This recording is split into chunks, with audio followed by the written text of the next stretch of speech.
en Gálatas. Gálatas capítulo 2. Gálatas capítulo 2. Vamos a leer esta porción del 1 al 10. El tema es Pablo ante el liderazgo en Jerusalén. Pablo ante el liderazgo en Jerusalén. Gálatas capítulo 2. Vamos a leer los 10 versículos y después vamos a ir analizando paso a paso lo que el Señor tiene que mostrarnos. Dice Pablo aquí: después, pasados 14 años, subí otra vez a Jerusalén con Bernabé, llevando también conmigo a Tito. Pero subí según una revelación, y para no correr o haber corrido en vano, expuse en privado a los que tenían cierta reputación el evangelio que predico entre los gentiles. Mas ni aun Tito, que estaba conmigo, con todo y ser griego, fue obligado a circuncidarse. Y esto a pesar de los falsos hermanos introducidos a escondidas, que entraban para espiar nuestra libertad que tenemos en Cristo Jesús, para reducir nuestra esclavitud, a los cuales ni por un momento accedimos a someternos, para que la verdad del evangelio permaneciese con vosotros. Pero de los que tenían reputación de ser algo, lo que hayan sido en otro tiempo, nada me importa. Dios no hace acepción de personas. A mí, pues, los de reputación nada nuevo me comunicaron. Antes, por el contrario, como vieron que me había sido encomendado el evangelio de la incircuncisión, como a Pedro el de la circuncisión, pues el que actuó en Pedro para el apostolado de la circuncisión, actuó también en mí para con los gentiles. Y reconociendo la gracia que me había sido dada, Jacobo, Cefas y Juan, que eran considerados como columnas, nos dieron a mí y a Bernabé la diestra en señal de compañerismo, para que nosotros fuésemos a los gentiles y ellos a la circuncisión. Solamente nos pidieron que nos acordásemos de los pobres, lo cual también procuré con diligencia hacer. Pablo ante el liderazgo en Jerusalén. En lo que hemos venido leyendo, Pablo, al escribir esta carta, está tratando de mostrarle a los Gálatas la importancia de mantenerse en el evangelio de Cristo. Ellos han ido tras otro evangelio. No es que haya otro evangelio. No hay otro evangelio, solamente hay un evangelio. Pero por un lado, se han infiltrado lo que ahora él llama en el capítulo 2, los falsos hermanos. Se han infiltrado y han, por un lado, puesto regulaciones, reglas, estándares, convicciones personales, lo que nosotros hoy conocemos en términos cristianos como legalismo. ¿Alguno de ustedes conoce a una persona legalista que vive bajo ciertas reglas o regulaciones? Días como sábado o domingo son de importancia para ellos. Unos dicen que tiene que ser el domingo el servicio al Señor o el culto al Señor. Otros dicen que debe ser el sábado. Y cada quien tiene sus convicciones al respecto. Personas que son vegetarianas, a diferencia de otros que son carnívoros y dicen que debemos ser vegetarianos y tienen sus propias convicciones y lo llevan de manera que si tú no guardas el sábado y eres vegetariano, entonces no eres salvo. Por otro lado, los que dicen tiene que ser el domingo y no importa si eres o no vegetariano, de todos modos es convicción personal. Y cada quien tiene sus convicciones, sus reglas. El problema es cuando empiezan a imponerlos en los demás. Se convierte en un legalismo.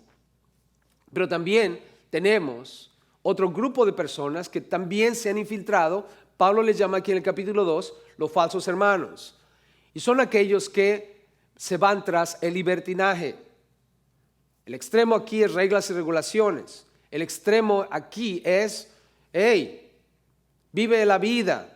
No importa lo que hagas o no hagas.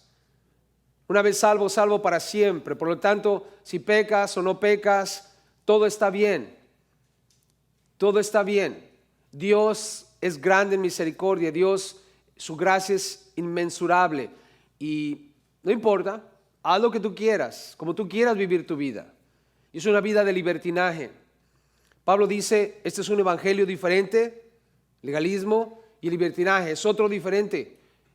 No es que haya varios evangelios, sencillamente estas dos cosas no son de Dios. Hay un solo evangelio, es el evangelio de Cristo. Es verdad que el evangelio te da libertad. Es verdad que el evangelio es un estilo de vida. Pero la salvación es por fe. Nada más por fe. Amén. ¿Y estamos contentos de que sea solamente por fe? Claro. Claro. Así es. Creo que Cristo Jesús murió en la cruz por mis pecados. ¿Alguien cree que Cristo murió en la cruz por nuestros pecados? ¿Creemos en el arrepentimiento? Claro. Jesús dijo arrepiéntanse. Juan el Bautista dijo arrepiéntanse. Pedro dijo arrepiéntanse. El arrepentimiento es un ingrediente vital para llegar al conocimiento de ese evangelio. Pero para que haya un arrepentimiento debe haber una convicción de pecado. Y el Espíritu Santo es el que te convence de pecado. ¿Cuántos ya se dieron cuenta que son pecadores? ¿Ya se dieron cuenta? ¿Lo reconoces? Sí. Y si no me crees, vete bien al espejo. Vete bien. Y la única conclusión, eres un pecador bien hecho. ¿Cuántos pecadores bien hechos hay aquí? Ahora, eso nos llevó a una convicción de que estábamos perdidos. ¿Verdad que la paga del pecado es muerte? ¿Cuántos iban al infierno? Todos, ¿no? Sí, hasta los que no levantaron la mano. No quieren reconocerlo todavía, pero créemelo, te ibas a ir al infierno. Yo sé, estás guapo, estás hermosa, no importa, ibas a terminar en el infierno. Oh, pero yo no le hago mal a nadie. Bueno, ibas a ser la mejor persona en el infierno. ¿Ok? Pero mi abuelita, ¿qué tan dulce es? También iba a ser la mejor dulce abuelita en el infierno. ¿Por qué? ¿Porque nosotros lo dijimos? No, está en la Escritura. Ahora, ese temor, ¿cuántos sintieron temor de irse al infierno? Yo sí. ¿Verdad que sí? El principio de la sabiduría es el temor ¿a quién? A Dios. Yo escuché, horrenda cosa es caer en las manos de un Dios vivo. Y dije, no, yo no quiero estar en las manos de Dios. Especialmente en pecado. ¿Será algo bonito? ¿Será algo agradable estar en las manos de Dios con mi pecado? No. ¿Por qué? Porque lo único que va a hacer Dios es justicia. La paga del pecado es muerte. A mí me dio mucho miedo. Y entonces eso me llevó al arrepentimiento. Al igual que toda esa gente que estaba escuchando a Pedro, yo dije, Señor, ¿qué tengo que hacer? ¿Qué tengo que hacer? Yo no quiero ir al infierno. ¿Qué tengo que hacer?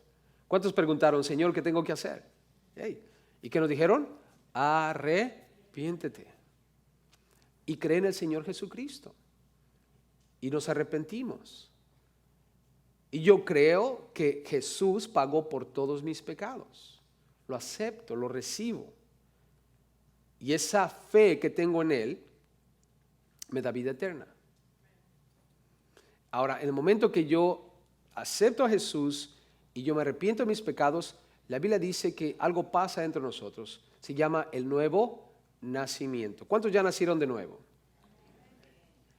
La Biblia dice, las cosas viejas pasaron, he aquí todas son hechas nuevas. Somos nuevas criaturas, dice un canto, lo declara la Escritura. ¿Cuántas nuevas criaturas hay aquí? Hemos nacido una vez más.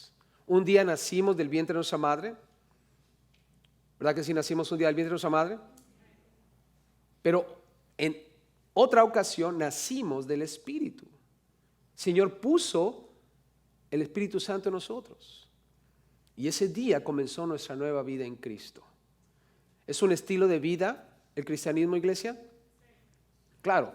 ¿Cómo es ese estilo de vida? El cristiano no practica más el pecado. Eso es todo. Así de sencillo. ¿Verdad que está fácil?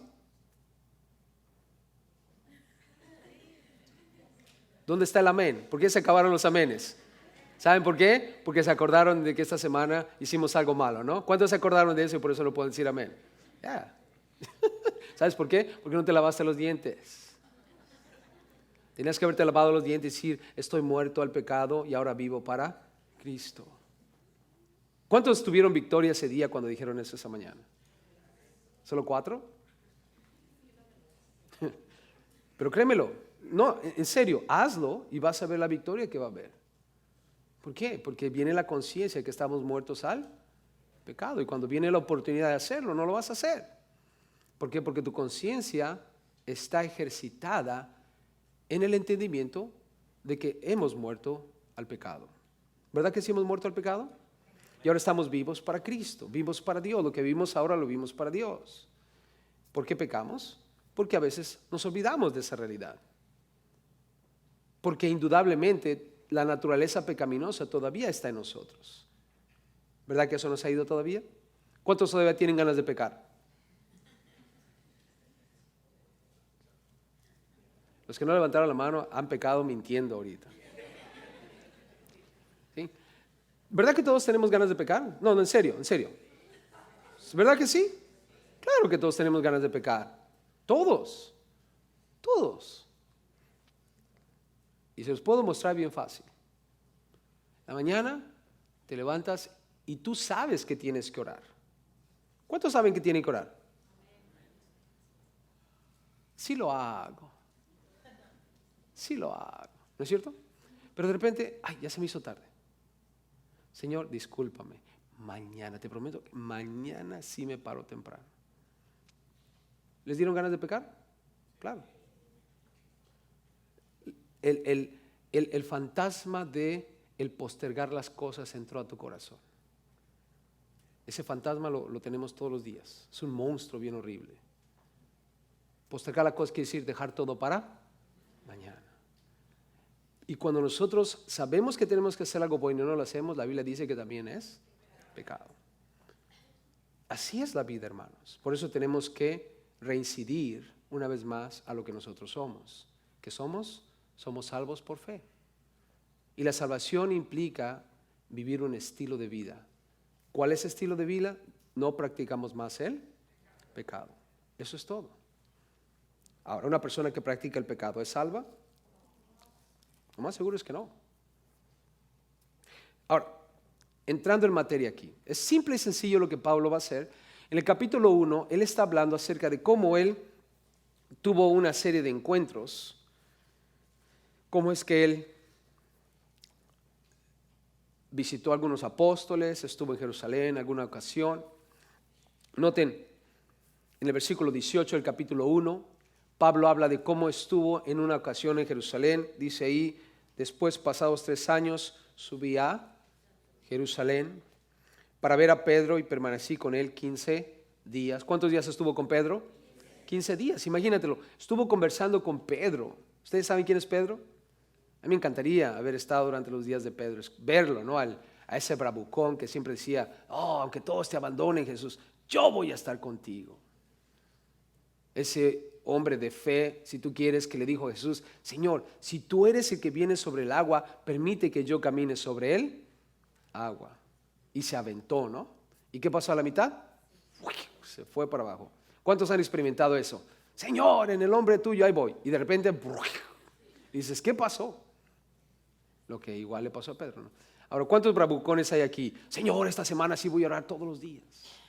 Voy a hacer lo que el pastor dijo. Voy a hacer lo que la palabra de Dios dice. ¿Cuántos bravucones sabemos aquí? ¿Y qué pasa a la mitad de la semana? Tú eres el primero que abandona al Señor. Y dices, ¿qué pasó? Pero sin embargo, hermanos, la Biblia habla de Pedro de una manera excelente y gloriosa. ¿Por qué? Porque hubo una transformación en su corazón. Y llegó un momento en su vida donde Pedro dejó de ser el Pedro que vemos fracasado y bravucón, atrevido y lo que tú quieras y mandes. Llegó un momento en su vida que el Espíritu Santo tomó control de él. Y a raíz de eso hubo un cambio completamente veraz en su vida. Pablo dice aquí en el versículo 1 del capítulo 2, vamos a hablar acerca de la visita que Pablo vuelve a hacer a Jerusalén. El primero fue ahí 3 años, dice él, y después pasados 14 años. ¿Cuánto tiempo? 14 años. O sea, este es un segundo viaje que hace y subió otra vez a Jerusalén. Ahora, en Hechos 11, del 27 al 30, escuchen lo que pasó que llevó a Pablo a ir para allá. Dice, en aquellos días unos profetas descendieron de Jerusalén a Antioquía. Pablo estaba en Antioquía ministrando, y unos profetas de Jerusalén llegan. Y uno se levanta y le dice, este se llamaba Agabo, y les dijo por el Espíritu que vendría una gran hambre en toda la tierra habitada. Un profeta en Antioquía les dice a ellos que va a haber hambre en la tierra, lo cual dice la Biblia sucedió en tiempo de Claudio. Entonces los discípulos, cada uno conforme a lo que tenía, determinaron enviar socorro a los hermanos que habitaban en Judea, eso incluye Jerusalén, lo cual en efecto hicieron, enviándolo a los ancianos por mano de Bernabé y de Saulo. Saulo es Pablo. Pablo está en Antioquía con Bernabé ministrando, y estos profetas llegan, dan la palabra, la iglesia responde, y Pablo y Bernabé se encaminan a Jerusalén para llevar la ayuda monetaria para aliviar el hambre que venía. Y esa es la escena que vemos aquí. Pablo dice, después de 14 años subí otra vez a Jerusalén con Bernabé, llevando conmigo ¿a quién? A Tito, regresando al versículo 1 del capítulo 2. Dice la Biblia que Pablo va con Bernabé, como leímos en Hechos, pero también se lleva a Tito. Ahora Tito, vean el versículo 3, en el capítulo 2 dice, mas ni aun Tito que estaba conmigo con todo y ser griego. ¿Tito era judío? ¿Era qué? Ahora los griegos no se circuncidaban porque no estaban en el judaísmo. El judaísmo requería la circuncisión, otras cosas más, pero la circuncisión era clave. Yo doy gracias a Dios que no es más clave la circuncisión. Imagínense si la salvación fuera por circuncisión. Híjoles, sería algo muy difícil. Pero sin embargo, había personas, falsos hermanos, que se han infiltrado dentro de la iglesia y están diciendo que se tienen que circuncidar. ¿Eso es de acuerdo a las Escrituras? No, la salvación no es por obras. En el judaísmo, los varones se tienen que circuncidar. Los niños los circuncidan. Eso es en el judaísmo. Es como en el catolicismo. ¿Bautizábamos a los niños de pequeños? Claro, ¿verdad? Eso es un rito. O la primera comunión. ¿Cuántos tomaron su primera comunión? Sí, ya son salvos. Lo siento por los que no tomaron su primera comunión. ¿Acaso no era lo que nos decían? Y nos mandaban al catecismo.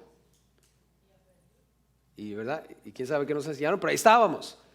Y la idea es, si hiciste tu primera comunión, entonces ya eres salvo. Y bautizamos a los niños, ¿por qué? Porque era necesario para la salvación. Ahora, que el bautismo en agua es un elemento dentro del conjunto de acciones que se toman para la salvación, es verdad. Pedro les dijo, arrepiéntanse y bautícense. La Biblia habla acerca del bautismo como algo esencial para mostrar que has aceptado al Señor y que eres salvo.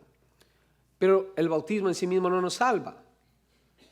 Ni la circuncisión, ni tu primera comunión, ni Domingo de Palmas, ni el Día de la Candelaria. Yo no sé qué tantas cosas celebrábamos, ¿no? A raíz de que se nos decía que era parte de nuestra vida, ¿no? Como católicos, ¿no? La tradición o lo que sea. Pero Pablo nota aquí en el versículo 3, dice, Tito estaba conmigo, con todo ser griego, dice,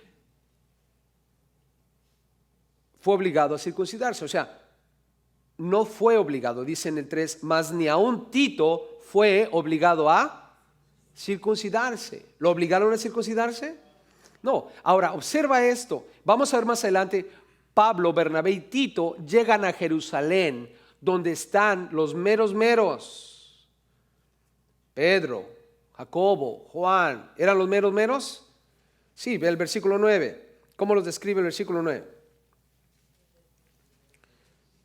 Y reconociendo la gracia que me ha sido dada, nota, Jacobo, Cefas y Juan, que eran considerados como ¿qué? Como columnas, ¿verdad? Eran las columnas de la iglesia. Algunos han abusado de esos términos, ¿no? Hoy, imagínate que yo le dijera, que pasen las columnas de la iglesia. Y ahí vienen los hermanitos, ¿no? Los líderes, con esa cara humilde aquí enfrente. No, estas son las columnas de la iglesia. No, las columnas de la iglesia son las que están ahí. Si las quitan, se cae la iglesia. ¿Verdad? Lo hemos llevado a un extremo. ¿Alguna vez han escuchado ese término dentro de la iglesia? Oh, los líderes son las columnas de la iglesia. ¿Por qué? Porque lo dice ahí la Biblia. No, no, no. Lo que está hablando Pablo cuando dice que eran columnas, quiere decir que eran personas de importancia. Hermanos, ¿las columnas son importantes aquí? Claro, quita las columnas y vas a ver lo que va a pasar. El edificio se nos va a caer. En tu casa lo mismo. Las columnas son de suma importancia. No quiere decir que son los que sostienen necesariamente todo. Es de importancia. Cuando hablamos de los apóstoles, Jacobo, Pedro y Juan, Cefas, eran personas importantes. Ahora, nota, Pablo llega con Tito. ¿Se dieron cuenta los demás que era griego? Claro que se dieron cuenta que era griego. Ahora, ¿lo obligaron a circuncidarse? Nota, Jacobo, Cefas y Juan no le dijeron: hey, Pablo, Bernabé, ¿qué andan haciendo con un incircunciso? Imagínate si hubieran dicho eso. ¿Hubiera sido propio? No. ¿Importará que seas circuncidado? No. No le importó a Pedro, no le importó a Juan, no le importó a Jacobo, porque no es el evangelio de Cristo Jesús. Entonces lo que Pablo está haciendo aquí, hermanos, nos está mostrando de que él andaba con incircuncisos. Ahora, ustedes conocen a Tito, ¿verdad? ¿Saben que Tito era el santo más pequeño de la Biblia? San Tito. Bueno, por si no lo conocían, era perdón, chiste mal gusto. Pero bueno, Tito, ustedes lo van a ver en la Biblia. Hay un libro que se llama Tito. Pablo le escribe a Tito. Tito llegó a ser un líder fuerte dentro de la iglesia de Cristo Jesús. Ahora, en lo que estamos viendo aquí, Pablo llega a Jerusalén y no hubo ningún problema, no hubo hostilidad de parte de los líderes principales de la iglesia por el hecho de que Tito no era circuncidado. Entonces Pablo está dándonos un punto importante aquí. Ahora observa el versículo 2. Dice aquí: subí según una revelación. ¿Por qué fue Pablo a Jerusalén? ¿Porque se le dio la gana? ¿Por una? ¿Cuál fue esa revelación? Agabo, el profeta de Jerusalén, llegó a Antioquía y les dijo que iba a haber una hambre. ¿Quién orquestó esa hambre? Nuestro Dios que está en los cielos. ¿Para qué? Para llevar a Pablo a Jerusalén. De otra manera, Pablo no hubiera ido. ¿Será que Dios tiene control de todos los acontecimientos de nuestra vida? Claro que sí. No tengo la menor duda. Desde que tú naces, Dios te ha escogido. Dice la Biblia que Él te escoge desde el vientre de tu madre. Desde antes de la fundación del mundo, el Señor ya tiene un plan para tu vida. Todos tienen un plan para ti cuando naces, termina cuando mueres. Cada capítulo de ese libro tuyo llamado vida está determinado por Dios. Lo único que hacemos nosotros es vivirlo. Y Pablo tenía un capítulo, y esto es, 14 años después, ir a Jerusalén porque hubo una hambre. Él llevaba dinero para ayudar. Y aprovechando que estaba allí, nota lo que hizo, versículo 2. Y para no correr o haber corrido en vano, no quise que el viaje fuese en vano. Yo fui para allá, estoy allí y aproveché. ¿Qué hizo? Dice el 2, expuse, esto es presentó o explicó, en privado. ¿Cómo lo hizo? En privado, a los que tenían cierta reputación. ¿Quiénes son estos? Jacobo, Cefas y Juan, los que él menciona aquí. Se reunió con ellos en privado y les explicó el evangelio que predica entre los gentiles. ¿A quién le está predicando Pablo? A los gentiles. Los gentiles son incircuncisos. Él está en Antioquía predicando. Antioquía no es una región judía. Jerusalén lo es. En Jerusalén había judíos hasta para aventar para arriba. En Antioquía no. Es un grupo completamente diferente.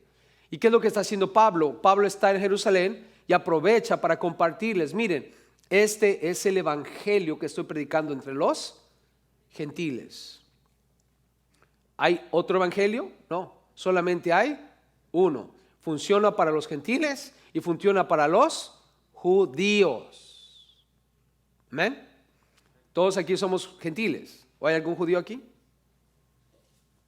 Por si las dudas, ¿no? Bueno, si hay alguno, no importa. El evangelio que nosotros tenemos también es para ti. El evangelio es poder de Dios para salvación. Ahora, en el versículo 4, Pablo menciona la realidad de los falsos hermanos. Ahora, esto no era sorpresa para Pablo, no debe ser sorpresa para nosotros. La Biblia habla claramente de que va a haber falsos hermanos. Es posible que aquí haya alguno. ¿Quién es? Ya vi a la hermana, está haciéndole así. Otra realización. ¿Verdad? El de acá al lado, ¿no? ¿Será que habrá entre nosotros algún falso hermano aquí? Es posible. Pero todos se miran como ovejas. Al menos desde aquí todos los veo como ves, ¿verdad? Todos se miran bonitos. La verdad, todos se miran aquí como ilustres corderos de Dios. Pero es probable que haya un chivito entre nosotros. Y también es probable que haya un lobo entre nosotros. Como Caperucita Roja, ¿no? ¿Se acuerdan de la abuelita? ¿Cómo es posible que engañó a Caperucita Roja ese lobo, no? Pero a nosotros nos va a engañar el falso hermano, porque sabemos cómo se presentan. Ahorita lo vamos a ver. Y por eso es que si de pronto detectas uno, no te sorprendas, porque va a haber entre nosotros falsos hermanos. De hecho, en el capítulo 20 de Hechos, cuando Pablo llama a los líderes de la iglesia de Éfeso, está con ellos y les empieza a decir un montón de cosas, últimas recomendaciones, y una de ellas les dice: y tengan cuidado porque van a venir lobos rapaces, se van a infiltrar dentro de la iglesia, van a querer destruir la iglesia. Tengan cuidado, cuiden el rebaño de Dios, cuídenlo. Ahora, noten el versículo 4. Pablo nos ha comentado de que Tito llegó allí siendo griego y no fue obligado a circuncidarse. Dice, y esto a pesar de los falsos ¿qué? O sea que ya en Jerusalén había falsos hermanos. Ahí estaban. O sea que Pablo entra allí, pero gracias a Dios ninguno de esos falsos hermanos insistió en el asunto. Obviamente, ¿por qué? Porque estaba Cefas, estaba Juan, Jacobo, estaban los meros. ¿Ah? Imagínate, estamos ahí en la reunión y aquel falso hermano te está tratando de lavar el cerebro, te está tratando de decir cosas que no son bíblicas, y de repente me aparezco yo. ¿Y qué hace el hermano? Luego hablamos, hermano, luego hablamos. Se calla, ¿no? Porque ella no sigue. Porque lo voy a agarrar a bibliazos, ¿no? O lo voy a ahorcar, o lo voy a hacer birria si es chivo. Los chivos se van mejor en birria, ¿no? Sabe que no puede hablar enfrente de mí. ¿Por qué? Porque mi trabajo es, como el chapulín colorado, detectar la presencia del enemigo. ¿Es mi trabajo, hermanos? Sí, no podemos permitir que alguien aquí ande diciendo cosas que no van de acuerdo a las Escrituras. Entonces Pablo dice, y esto a pesar de los falsos hermanos, nota el modus operandi de este tipo de personas. Introducidos ¿cómo? Son agentes secretos. ¿De quién? De Satanás. ¿Agentes secretos de Satanás? Claro que sí. Porque el evangelio se corrompe. A veces el diablo no tiene que hacer cosas horribles. El legalismo, iglesia, el legalismo es otro evangelio. Y el legalismo es algo del diablo. Y el libertinaje también es algo ¿de quién? Del diablo. El diablo siempre va a poner las cosas de manera que los que les gusta ser súper piadosos puedan tener algo para apartarse del verdadero evangelio, y a las que les gusta ser súper liberales también tengan algo para apartarse del verdadero evangelio. Así es. El diablo no tiene que hacer cosas horribles en tu vida para sacarte del carril. Y lo va a hacer de una manera sutil. De una manera sutil. Ese es el modus operandi de los falsos hermanos. Pablo dice, se introducen a escondidas y entraban para espiar. ¿Qué estaban espiando? ¿Nuestra qué? ¿Nuestra qué? ¿Qué tenemos en quién? En Cristo. ¿Cuántos somos libres en Cristo aquí? Oh, gloria a Dios. Sí, tenemos libertad en Cristo. Aprecia tu libertad que tienes en Cristo. Para empezar, somos libres del pecado. Aunque tienes el deseo de pecar, ya no tienes que pecar. No me vengas con que, ay, no pude evitarlo, pastor. Estuvo tan deliciosa la cosa ahí que no pude. Eso es una mentira del diablo. Y te está usando para mentir. Si tú estás en Cristo, no tienes que pecar. Si lo hacemos es porque lo decidimos hacer deliberadamente, sin ninguna fuerza que nos empuje en esa dirección. No nos engañemos. Si estás en Cristo. Si no estás en Cristo, obvio, todavía sigues atrapado bajo el poder del pecado en tu vida. Y no tienes escapatoria. Ella dice que los que no están en Cristo son controlados por el pecado. Pero en Cristo es diferente, hermanos. Ya soy libre. No tengo que pecar, no tengo que practicar el pecado aunque tengo ganas. ¿Por qué? Porque estoy en Cristo. Ahora, soy libre de la condenación. Eso me da mucho gusto. ¿Cuántos están contentos de estar libres de la condenación? Nuestros nombres están escritos en el libro de la vida. Por lo tanto, hemos pasado de muerte a vida. Nuestro destino, todos estábamos en el Jumbo 747 que iba destino a el infierno. Pero ahora nos hemos bajado de ese Jumbo, estamos en otro Jumbo. Y ese va destino a la nueva Jerusalén, al cielo. ¿Cuántos están ya en ese avión? ¿Ya se amorracharon bien el cinturón? No te lo quites, no te bajes, no hagas nada que pueda impedir que llegues a tu destino final, salvo, sano y salvo. Ese Jumbo es Cristo Jesús. Es el vehículo, es el medio. Nadie viene al Padre si no es por mí. Entonces, soy libre de la autoridad del pecado sobre mi vida. Soy libre de la condenación. Pero también soy libre del legalismo. Tengo que seguir una regla, una regulación, un estándar, una convicción personal para salvarme. ¿Tengo que hacer eso, hermanos? Así es que si alguien dice, no, tienes que ir el sábado a la iglesia, y otro dice, tienes que ir el domingo a la iglesia, ¿cuál de las dos es? ¿Cuál de las dos es? Ninguna. Si quieres estar súper seguro, ve los 2 días. Y si no voy ninguno de los 2 días, ¿te vas a perder? No. No te estoy dando permiso para venir a la iglesia. La Biblia dice, no dejen de congregarse como algunos tienen por costumbre. Aún más cuando ven que los días son los días malos. Ya, si no te das cuenta, tómate tu cafecito y despierta. Porque los días son malos.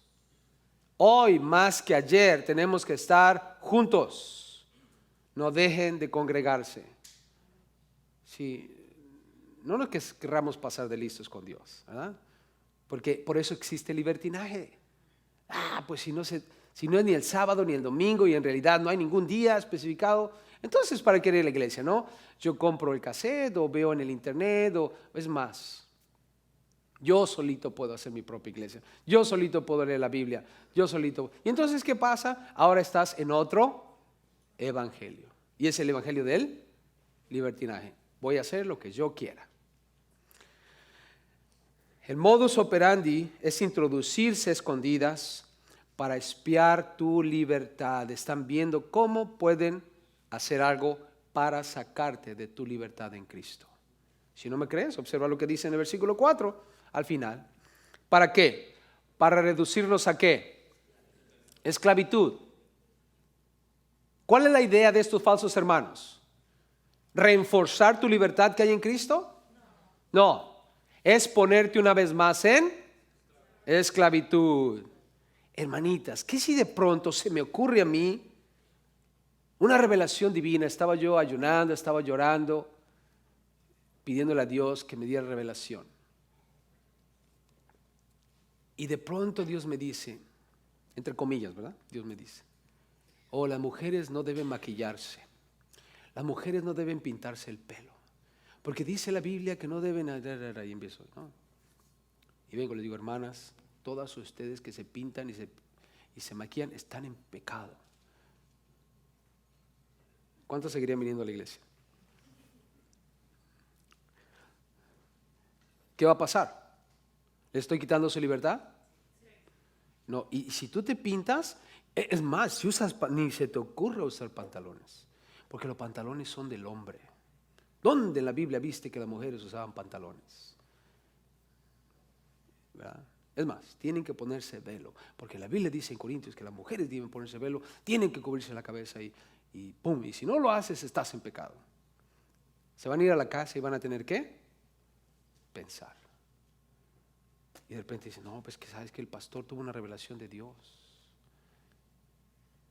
No, yo por si las dudas, mejor lo voy a hacer, porque yo no me quiero perder. ¿Y qué pasa? Vienes y de repente ves las canas que empiezan a surgir, las ojeras, las patitas de gallo que ya no puedes cubrir, los labios todos secos que ya no te puedes pintar. Y luego la falda larga, dices, wow, vaya que parezco monja. Yo no firmé para esto.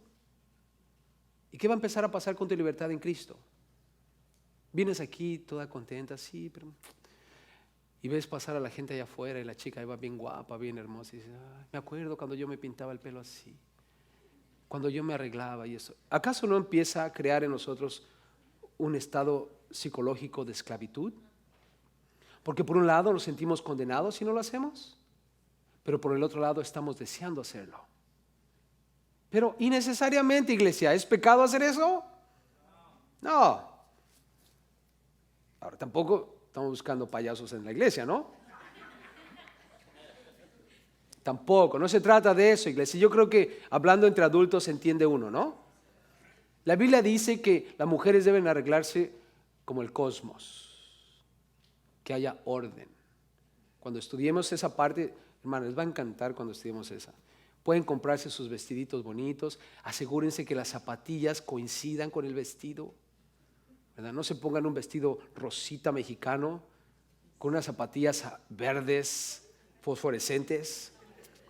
No se vayan a poner un maquillaje medio raro con highlights morados. Olvídense del pelo verde, por favor, porque van a servir pero para dirigir el tráfico allá afuera, hermanas. ¿Entienden? Cuando vengan a la iglesia, arréglense bonito, ¿no? Si es que realmente quieren arreglarse, si no, no importa. La verdad no me importa a mí si vienen arreglados o no. Nada más no vengan como la doña Miraflores, ¿no? Con los tubos todavía puestos. Pero lo que quiero decirles es de que no te hagas problema por eso, porque no es necesario para tu salvación. No es necesario. Amén. Con el pelo blanco te vas a ir al cielo y con el pelo pintado también te vas a ir al cielo, no importa. Pero los falsos hermanos introducen, ahora, perdonen que use a las mujeres, pero es un caso clásico dentro de la iglesia donde se le lleva a las mujeres a tener un ¿qué? Esclavitud. Esclavitud. También varones, hay casos donde se les puede llevar a la esclavitud. Pero lo que quiero que entiendan conmigo es de que estos falsos hermanos están buscando reducirte a esclavitud otra vez más a través de ponerte tus regulaciones y tus reglas. Tengan cuidado de eso. No podemos hacer eso, hermanos. Amén. Ahora, dice en el versículo 5, la reacción de Pablo, observa ahí, a los cuales ni por un momento accedimos a ¿qué? Nota, ¿será sabio hacer eso? Él no accedió ni por un momento a someterse a tales hermanos. ¿Por qué? Porque eran falsos. ¿Estamos claros? ¿Para qué? Para que la verdad del evangelio permanezca contigo. Si de pronto, hermanos, yo tengo una convicción personal de que debo ser vegetariano, porque mi cuerpo es templo del Espíritu Santo, porque debe ser mi espíritu sano como mi cuerpo es sano, y tengo esa convicción de que debo dejar de comer carne y que debo de ser vegetariano. Y yo llego a tu casa y te digo, hermano, ¿sabes que yo soy vegetariano? Sí, pastor, ¿por qué? Porque tengo una convicción, mi cuerpo es templo del Espíritu Santo. Y tú me habías preparado una milanesa. Imagínate una milanesa ahí que me habías preparado con su rebanada de jitomate, su cebolla y su salsa hecha en molcajete, tortillas hechas a mano, ¿no? Y arroz y frijolitos de olla y toda la cosa, ¿no? Con un poco de crema encima y quizás hasta un poco de queso, ¿no? Imagínate, ¿no? Y de repente, salgo con que soy vegetariano. ¿Qué vas a hacer? Bueno, ¿verdad? Pues le voy a dar la pura lechuga, pastor, porque no tengo otra cosa. La pura lechuga. Ahora, yo empiezo a comer mi lechuga. Ahora, ¿tú debes de sentirte mal por mí o por ti? No. Es una convicción personal. ¿Y la debes respetar? Claro. Pablo lo dijo. Si el hermano de pronto cree que no se debe comer carne, pues no comas carne con él. Dale pura lechuga. ¿Ah? Ya cuando se vaya te comes la carne tú. No importa, ¿verdad? No importa. O sea, no debo hacer ningún argüende por eso. Ahora, es mi convicción personal y debo respetar esa convicción personal. Tampoco debo condenar a ese hermano. No espero que tú me condenes porque, hermano, ¿qué pasó? Ya está usted otra vez en esclavitud. Dios nos llamó a libertad y coma carne, hermano, disfrute, los animales Dios los hizo. No me salgas con ese sermón. Yo no quiero escuchar ese sermón. Es una convicción personal. Y tú tienes tus convicciones personales. Pero cuando yo empiezo a incursionar en el hecho de, mira, hermano, tú debes de ser vegetariano. Tú debes de ser vegetariano. Y te empiezo a dar 1000 razones. Entonces ya estoy incursionando en lo que los falsos hermanos estaban haciendo. Estoy tratando de imponer mis convicciones personales sobre ti. Como dice Pablo aquí, ni por un momento accedas a someterte por el bien del Evangelio de Cristo Jesús. ¿Estamos claros? Porque tú puedes comprar la idea de que el Evangelio implica ser vegetariano. Y entonces vas a empezar a predicarlo. Y cuando tú empiezas a predicarlo de esa manera, ya es otro Evangelio. No, tú mantente fiel al Evangelio de Cristo Jesús. Yo llego a tu casa y la misma idea, soy vegetariano, y tú me dices, pero pastor, ¿es pecado comer carne? Mi respuesta es, no, hermano o hermana, es mi convicción personal. Lo quiero hacer porque en realidad quiero estar saludable. Ya he comido mucha carne en mi vida y me ha hecho malo. Las rodillas se me están haciendo todas guangas por tanta carne. ¿Verdad? Lo que sea, o la barriga me está creciendo. Lo que tú quieres decir, pero la cosa es, yo quiero tener un cuerpo saludable. Pero no es pecado, hermano. No te preocupes. Entonces me estoy manteniendo fiel al Evangelio de ¿quién? De Cristo Jesús. Eso es lo que Pablo está haciendo. Por eso no tienes que someterte. Si es algo extraño al Evangelio, no te sometas, no es de Dios. Ahora, observa el versículo 6. La autoridad que tiene el Evangelio en sí mismo, no las personas. Dice Pablo, pero de los que tenían reputación de ser algo. ¿Quiénes tenían reputación de ser algo? Están descritos en el versículo 9. Jacobo, Cefas y Juan. Dice, pero de ellos, lo que hayan sido en otro tiempo, nada me importa. Ahora, Pedro era judío. ¿Estamos de acuerdo? Juan era judío. ¿Estaban circuncidados ellos? Claro, porque eran judíos. ¿Jesús estaba circuncidado? Es probable que sí, porque él era judío. En otro tiempo ellos estaban en el judaísmo y vivían de acuerdo a esas reglas. Pero eso realmente no importa ahora. No son más que los gentiles. Solo porque en el pasado vivían como judíos. Ellos fueron al templo. Recuerden que el templo durante los días de Jesús existía. El templo fue destruido en el año 70 después de Cristo. Los romanos lo destruyeron. Y después de ahí nunca más pudieron hacer sus sacrificios y sus rituales y todo lo que hacían, sus ceremonias. Pero Jesús vivió durante esa época, los discípulos vivieron durante esa época, Pablo vivió durante esa época, donde todavía iban al templo. Imagínate los cristianos, judíos, ¿irían al templo de vez en cuando? Claro, Pedro y Juan iban al templo. ¿Qué iban a hacer ahí? A orar. O sea, era el vehículo que usaban para adorar a Dios también, pero ya era otra manera de adorar. Porque ya tenían un encuentro personal con Dios, un encuentro personal con Cristo, ya entendían el Evangelio. Todo eso solamente era sombra de lo que había de venir. Y Pablo dice, miren, a mí realmente no me importa si hayas vivido en el judaísmo o si no hayas vivido en el judaísmo. Ahora, ¿Pablo era judío, iglesia? ¿Era judío Pablo? Sí. ¿Fariseo? Sí. ¿Y fariseo de fariseos? O sea, si se trata de judaísmo, Pablo lo cumplió al pie de la letra. No había otro como Pablo. Pero dice Pablo, realmente eso no importa. ¿Por qué? Porque Dios no hace excepción de personas. Todos vamos a ser salvos de la misma manera.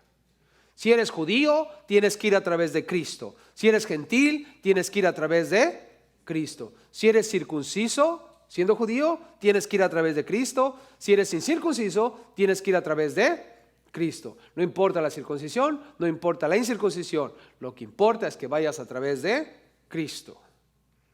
Dios no hace acepción de personas. Por lo tanto, no vengas y me preguntes, ay, pastor, ¿se va a salvar mi primo? No aceptaron a Cristo, pero se acabó. No me preguntes eso. ¿Hay otro evangelio? No. Porque hay gente que te pregunta, ¿no? ¿Saben que el que está ahí muerto fue tan malo como malo, ¿no? Malo, malísimo, hijo del diablo? Y te va a tratar, pastor, ¿no habrá una pequeña chance de que esté en el cielo?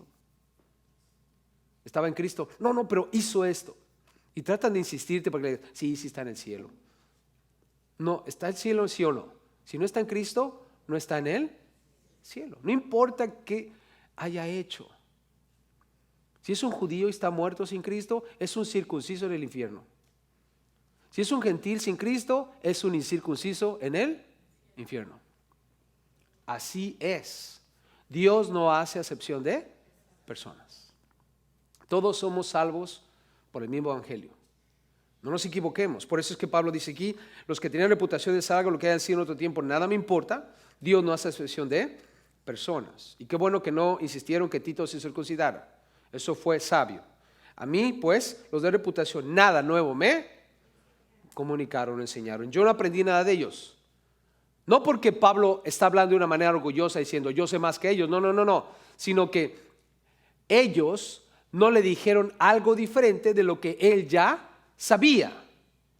En otras palabras, qué bueno que estábamos en la misma página. La salvación es por fe. Y los líderes de la iglesia, las columnas, no me dijeron nada diferente, no me enseñaron algo nuevo que yo no supiera. Y eso es digno de entender. ¿Realmente importa el título que tenga el individuo para declarar algo como autoridad? No. Lo que importa es que esté respaldado por las Escrituras. Yo te puedo decir que soy el apóstol, que soy el profeta, que soy el evangelista. Quiero decirte algo. Si no te puedo mostrar que están las Escrituras, ni siquiera pongas atención a mi apostolado, ni mis títulos, ni mi que soy profeta, lo que sea. Eso no importa, hermanos. ¿Estamos claros? No importa. Lo que importa es lo que dice las Escrituras. Y es una irresponsabilidad, hermanos, créanmelo, es una irresponsabilidad de personas que se dicen ser apóstoles, evangelistas, profetas, maestros. Es una irresponsabilidad decir cosas que la Biblia no respalda. Es una irresponsabilidad y Dios los va a juzgar duramente. No os hagáis maestros, dice la Biblia, porque recibiréis mayor condenación. Así es que cuidado. Ahora, ¿qué es lo que importa?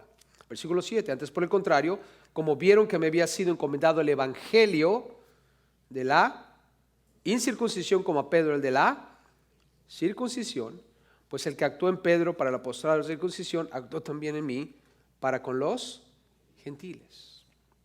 Lo que importa, hermanos, es que Dios nos ha encomendado el evangelio. Dice Pablo en el 7, me ha sido encomendado el evangelio. El evangelio está aquí en las escrituras, hermanos. El evangelio es esto, de manera sencilla. Cristo murió en la cruz de acuerdo a las escrituras y resucitó al tercer día de acuerdo a las escrituras. Ese es el evangelio de una manera simple. Ese es el evangelio que nos ha puesto el Señor en las manos. Eso es lo que importa, eso es lo que tiene autoridad. No mi título, no lo que yo sea dentro de la iglesia, sino lo que la Biblia dice en cuestión del evangelio. Y Pablo dice, yo soy apóstol de la incircuncisión. Pablo, apóstol es un enviado. Dios envió a Pablo con el evangelio, el único evangelio, a predicarle a los gentiles, incircuncisos. Pero Pedro, de acuerdo a lo que dice aquí, es el apóstol de la circuncisión. Ha sido enviado a los judíos para que prediquen el evangelio, el único evangelio. Versículo 9, escucha lo que dice ahí. Y reconociendo la gracia, wow, ¿qué es lo que nos debe conmover a todos nosotros? Es la gracia. ¿Qué es la gracia, hermanos? Recibir de parte de Dios lo que no nos merecemos, de una manera gratuita, de una manera libre. La salvación, hermanos, ¿no la hemos ganado? No. ¿No la merecemos? No. ¿Es nuestra? Sí. ¿Por qué? Por la gracia de Dios. Y así déjalo, no lo muevas. La gracia excluye las obras. Si yo tengo que circuncidarme para ser salvo, entonces me he ganado la salvación porque mi circuncisión me declara que yo la hice. ¿Están claros? Por eso es que la circuncisión o incircuncisión no tiene lugar y nada que tú puedas hacer. Como les decía lo de la pintura a las mujeres, si te pintas o no te pintas no importa, porque si de pronto dices, no, yo no me voy a pintar para agradar a mi Dios y ser salva, ¿sabes qué? Entonces te ganaste la salvación. Ya no es por gracia. Ya no es por gracia, es por obras lo que estás haciendo. ¿Es el evangelio de Dios, hermanos? No. Es un evangelio falso.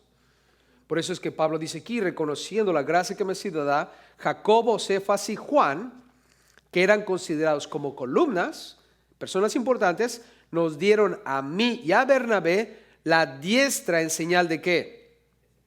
Compañerismo, para que nosotros fuésemos a los gentiles y ellos a la circuncisión. Nos dieron la diestra como señal de compañerismo. Quiero decirte algo, ¿qué nos hace compañeros aquí?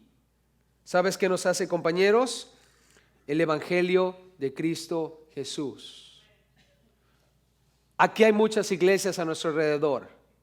Pregunta, ¿son nuestros compañeros? Si tienen el evangelio de la Biblia, son nuestros compañeros.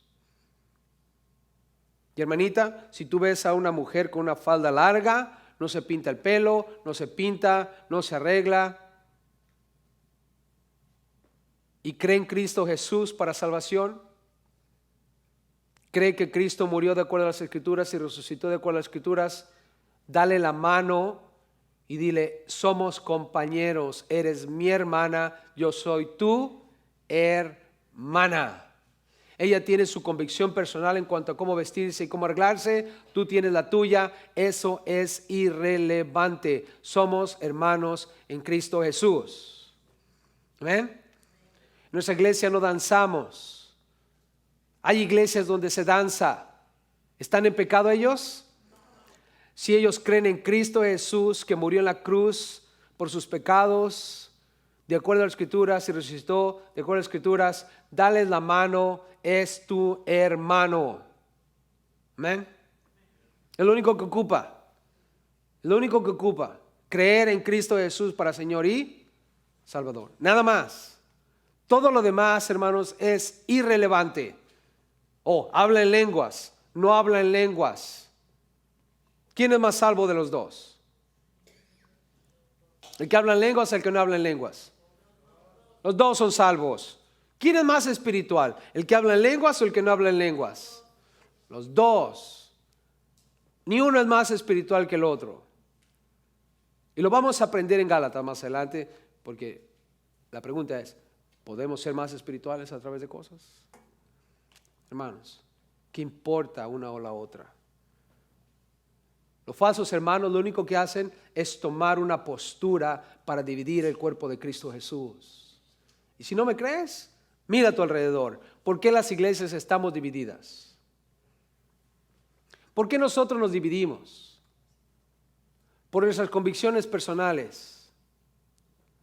Yo no voy a esa iglesia porque ahí la alabanza está horrible. Yo voy a esa iglesia porque la alabanza está gloriosa. Yo no voy a esa iglesia porque ahí no hablan en lenguas. Yo voy a esa iglesia porque ahí hasta el pastor habla en lenguas cuando predica. Yo no voy a esa iglesia porque las mujeres usan pantalón. Yo voy a esa iglesia porque puedo usar falda, pantalón, lo que yo quiera. Menos bikinis. Yo voy a esta iglesia porque ahí se predica el evangelio en cada sermón. Yo voy a esa iglesia porque ahí se predica la palabra para madurez. Yo voy a esa iglesia porque ahí la iglesia anda por todas las calles predicando de Cristo. Yo voy a esta iglesia porque a mí me encanta que todos estemos en la iglesia, porque Dios va a traerle a Cristo los que Él quiere que sean salvos. No tenemos que andar allá afuera. Y la historia continúa y continúa y continúa. ¿Y saben lo único que eso hace? Crear más edificios, con más pastores, con más nombres y con diferentes estilos. Y todos estamos pensando que estamos en el evangelio de Cristo Jesús. Y lamentablemente algunos están engañados porque piensan que el evangelio de Cristo Jesús es el estilo de culto que tienen. El evangelio de Cristo Jesús no se trata del estilo de culto, hermanos. Se trata de que Cristo murió en la cruz por nuestros pecados y resucitó al tercer día. Y ninguno es más salvo que el otro, hermanos. Ninguno es más espiritual que el otro.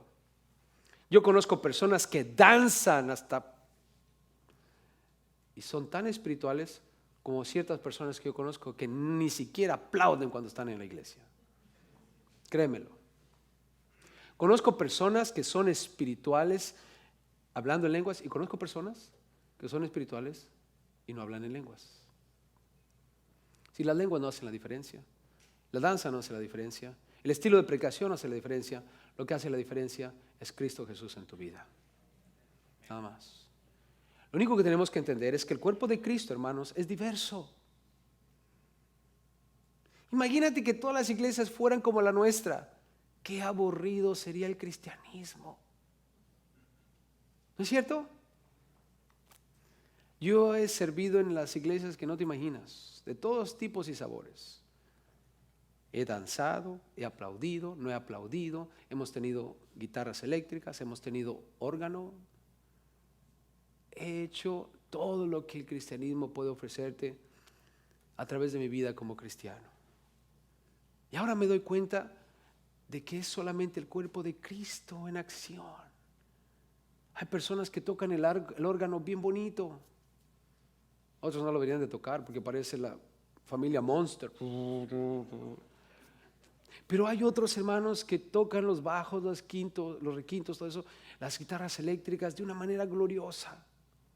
Pero hay otros que parece un concierto de heavy metal, mejor ni canten. Cada quien tiene su posición en el cuerpo de Cristo. Pero ¿sabes qué? ¿Sabes por qué? A mí a veces me dicen, pastor, ¿por qué se fue? Un día llevé a los muchachos de la escuela de ministerio, fuimos a un evento que nos invitaron. Y algunos regresaron bien espantados porque los pastores empezaron a tirar a la gente. Y yo como si nada, hasta me paré en el púlpito. Ministre, pastor.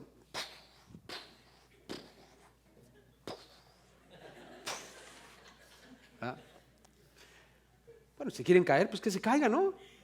Yo no los tiré. Pues si eso te va a hacer feliz, pues cállate, nada más ten cuidado cuando te ríes, porque yo no me aventaría para atrás, ¿entiendes? Pero ahora, ¿son mis hermanos? Claro, claro, son mis hermanos. ¿Por qué no van a ser mis hermanos? ¿Solo porque se cayó? Ahora, yo los voy a tirar a ustedes aquí, ni Dios lo mande, ¿verdad? Pueden demandar y se pegan en la cabeza por ahí. Yo no voy a hacer esas cosas. Pero, ¿por qué no les voy a dar la mano de hermano? ¿Por qué no? ¿Son mis hermanos en Cristo? Ya, creen en Cristo Jesús. Son salvos. Ahora, ¿qué hacen esas cosas? Bueno, ¿yo qué quieres que haga? ¿Son parte del cuerpo de Cristo? Porque si también me pongo a juzgarlos, entonces dejo de ser espiritual. Empiezo a pecar, porque estoy criticando a mí, hermano. Porque yo tengo mi convicción personal que como pastor no debo tirar a nadie. Y estoy imponiendo mi convicción personal sobre ti, que crees que cuando alguien se cae es porque está experimentando la unción de Dios. Pues si tú crees eso, pues gloria a Dios, ¿no? Yo personalmente, nunca nadie me ha tirado y no espero que alguien me tire, porque no le veo ningún chiste. Que yo he tirado personas sin querer, claro, porque la unción llegó a ese momento, no sé, pero algo pasó ahí, ¿no? Yo no sé qué pasó. Emoción, quizás. El espíritu, quizás. Pero ¿sabes qué? Eso es secundario. Lo que importa, hermanos, es lo que hizo Jacobo, Cefas y Juan. Cuando se dieron cuenta que era el evangelio de Cristo, no importa que venga Tito ahí, es un incircunciso, le dieron la mano de compañerismo. Por eso, Pablo salió contentísimo. ¿Por qué? Le dieron la señal de compañerismo para que nosotros fuésemos a los gentiles y ellos a la circuncisión. Reconocieron que Pablo fue llamado con Bernabé y Tito a ministrar a los gentiles, mientras que ellos a los judíos. Ahora, la última cosa que les dicen aquí, versículo 10, solamente nos pidieron, ¿qué les pidieron? Que nos acordásemos de los pobres. Lo cual también procuré con diligencia hacer. Lo único que los apóstoles le dijeron es, por favor, atiendan a los pobres. ¿Recuerdan que había una hambre inmensa en la tierra durante esos días? Eso es lo que querían decir. Ahorita hay una gran necesidad a su alrededor. Vienen de Antioquía para ayudar a los pobres en Jerusalén. Ellos eran los pobres. No se olviden de los pobres. Ustedes están allá arriba, vengan a Jerusalén y ayúdenos, apóyenos. Y Pablo dijo, yo lo procuré con diligencia. Nos está mostrando de que Pablo no es un rebelde, porque más arriba dice que él no se sometió a ninguno, ¿se acuerdan? Pero no se sometió a los falsos hermanos. Se sometió a los verdaderos hermanos. Es una gran diferencia. Pablo se está sometiendo a Pedro, a Jacobo y a Juan, quienes son verdaderos hermanos. Le han pedido que se acuerden los pobres y lo hizo con diligencia. Los otros, los falsos, le pidieron ciertas cosas y dijo, aquí no voy a someterme ni por un momento. Esto no es de Dios. Es otro evangelio diferente. Pablo, hermanos, nos está dando una gran lección aquí. Está ante el liderazgo en Jerusalén, pero él está firme en el evangelio que ha creído y no se mueve. De la misma manera, iglesia, quiero pedirte algo. Tú has creído en el evangelio, ¿verdad? El evangelio de Cristo. No te muevas, ni a diestra ni a siniestra. Tienes tus convicciones, guárdatelas para ti y hazlas con fe. Pero no las impongas sobre nadie. Pero al mismo tiempo, no uses la libertad que Dios te ha dado en Cristo para vivir una vida desordenada. Eso no es de Dios. Mantengámonos en el evangelio de Cristo.